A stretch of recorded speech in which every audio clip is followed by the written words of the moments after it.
विलेपार्ले पूर्व मुंबई येथे 32 वर्षांपूर्वीपासून असलेले जैन मंदिर तडकाफडकी मुंबई महापालिका प्रशासनाने बुलडोझर लावून जमीनदोस्त केले आणि या हिंसक आणि अन्यायी कारवाईने देशातील आणि महाराष्ट्रातील अहिंसक जैन समाजाच्या भावना दुखावल्या गेल्याने संपूर्ण राज्यात जैन समाजामध्ये असंतोष धुमसत आहे.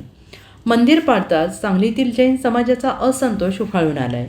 आज दक्षिण भारत जैन सभेने आयोजित केलेल्या सकल जैन समाजाच्या बैठकीत मुंबई महापालिका प्रशासनाचा तीव्र शब्दात निषेध व्यक्त करण्यात आला. या प्रकरणी महाराष्ट्र शासनाने मंदिर उद्ध्वस्त केलेल्या महापालिकेचे अधिकारी आणि कर्मचारी यांचे तातडीने निलंबन करावे आणि होते त्या ठिकाणी जैन मंदिर पुनर्निर्माण करावे असा एकमताने ठराव पारित करण्यात आला.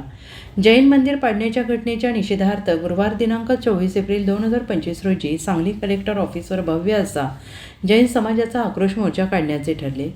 सकाळी 9 वाजता विश्रामबाग येथील क्रांतिसिंह नाना पाटील पुतळ्यापासून प्रारंभ होईल.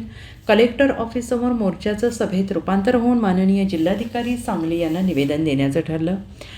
या बैठकीत सभेचे अध्यक्ष भालचंद्र पाटील, चेअरमॅन रावसाहेब पाटील, मुख्य महामंत्री डॉक्टर अजित पाटील, खजिनदार संजय शेटे, महामंत्री प्राध्यापक ND Birnali, doctor CN Chougule, Shashikant Rajoba, DA Patil, doctor Jaypal Chougule, Swaroop Patil Yadravkar, वकील शीतल मदवाना, रोहन मेहता इत्यादींनी मंदिर पाडल्याच्या घटनेचा तीव्र शब्दात निषेध केला आहे आणि 24 तारखेच्या आक्रोश मोर्चात लाखोंच्या संख्येनं उपस्थित राहण्याचं आवाहन करीत यापुढे असा अन्याय जैन समाजावर होऊ नये, कायदेशीर आणि रस्त्यावरची लढाई जोरदारपणे लढू असं सांगितलं. या बैठकीत राहुल चौगुले, सुरेश पाटील, महावीर खोत, जतीन शहा, पोपटलाल डोरले, जनगोंडा थोटे, बाबासाहेब पाटील, दीपक पाटील, अनिता पाटील, सुरेखा पाटील, चांदणी आरवाडे, पत्रकार पल्लवी पाटील, अजित सकळे, श्रीपाल चौगुले, अजित बिरनाळे, सुहास पाटील आणि सांगली आणि कोल्हापूर जिल्ह्यातील दिगंबर, श्वेतांबर आणि अन्य समाजातील घटकांचे समाजाचे कार्यकर्ते,